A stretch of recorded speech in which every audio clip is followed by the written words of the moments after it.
নমস্কার বন্ধুরা, welcome to তমা কিচেন। কেমন আছো সবাই? ভালো আছো নিশ্চয়ই। বন্ধুরা, আজ আমি তোমাদের সঙ্গে দারুণ মজার ক্যাপসিকাম রেসিপি শেয়ার করব। খুব সহজে তৈরি হয়ে যায় বন্ধুরা, দারুণ মজা হয় খেতে। তা চলো বন্ধুরা, দেখে নিই কীভাবে মজাদার ক্যাপসিকাম রেসিপিটি তৈরি করতে হয়।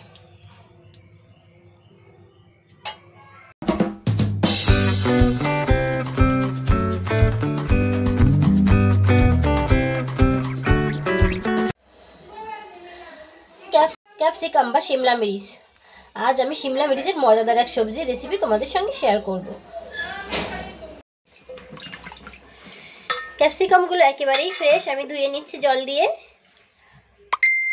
ক্যাপসিকামগুলো দেখতে পাচ্ছ, ক্যাপসিকামগুলো কাটার পরে এরকম হয়েছে। ক্যাপসিকামের মধ্যে কিন্তু লঙ্কার মতো বীজ থাকে, কিন্তু এই ক্যাপসিকামের ভিতরে কোনো বীজ নেই, তার মানে একেবারেই কচি।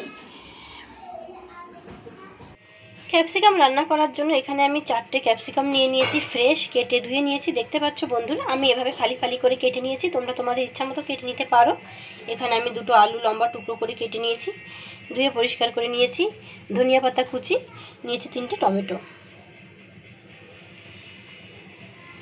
তেল গরম হয়ে গেছে, দিয়ে দিচ্ছি জিরে ফোড়ন, দিয়ে দেবো কেটে রাখা টমেটো,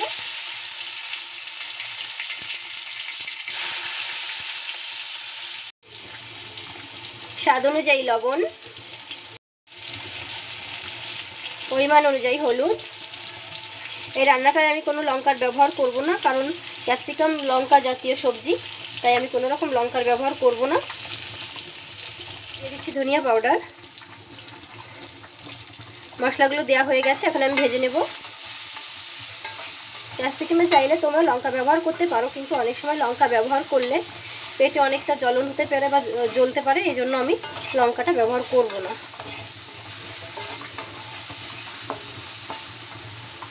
মশলাটা ফ্রাই হয়ে গেছে, এখন আমি দিয়ে দিচ্ছি কেটে রাখা আলু।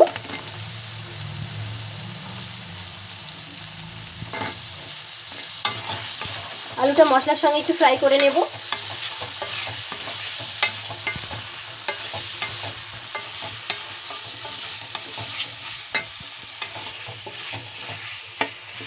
আলু মশলার সঙ্গে ফ্রাই করার পর এখন আমি দিয়ে দিচ্ছি কেটে রাখা ক্যাপসিকাম। ক্যাপসিকাম অনেকভাবেই রান্না করা যায়, আর এই রান্নাটা কিন্তু রুটি, ভাত, পরোটা, নানের সঙ্গে সার্ভ করা যায়। দারুণ মজা হয় খেতে।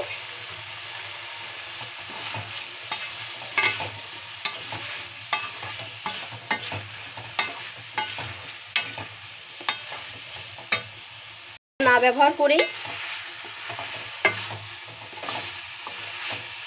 খুব সহজে তাড়াতাড়ি রান্নাটা হয়ে যায়।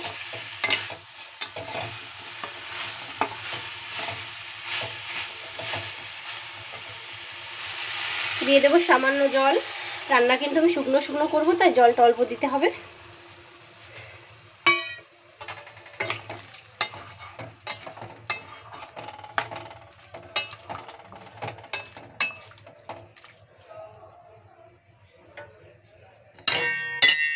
ঢেকে দিচ্ছি, চুলার আঁচ মিডিয়াম হাই করে।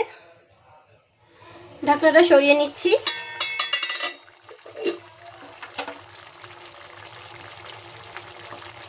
আলু সেদ্ধ হয়ে গেছে, ক্যাপসিকামগুলো সেদ্ধ হয়ে গেছে। আমি আর 2 মিনিট রান্না করে নেব।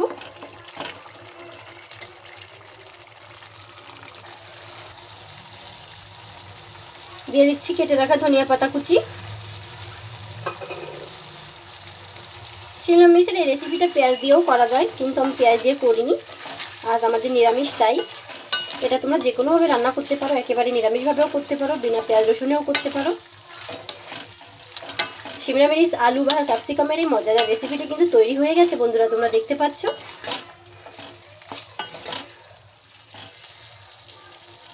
আমরা কিন্তু অনেকেই জানি না ক্যাপসিকাম কিভাবে রান্না করে খেতে হয়, তো এইভাবে খুব সহজে তৈরি হয়ে যায় ক্যাপসিকাম রেসিপি।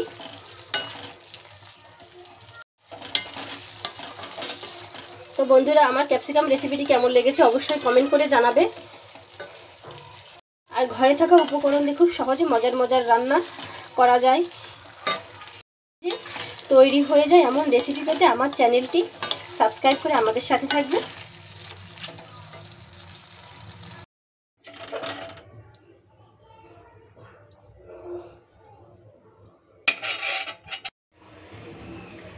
খুবই হেলদি, দারুণ ডেলিশিয়াস ক্যাপসিকাম রেসিপিটি সার্ভ করার জন্য একেবারেই রেডি।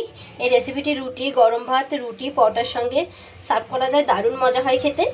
তো বন্ধুরা, তোমরাও যে কোনো সময় ক্যাপসিকাম দিয়ে মজাদার রেসিপিটি তৈরি করে নিতে পারো।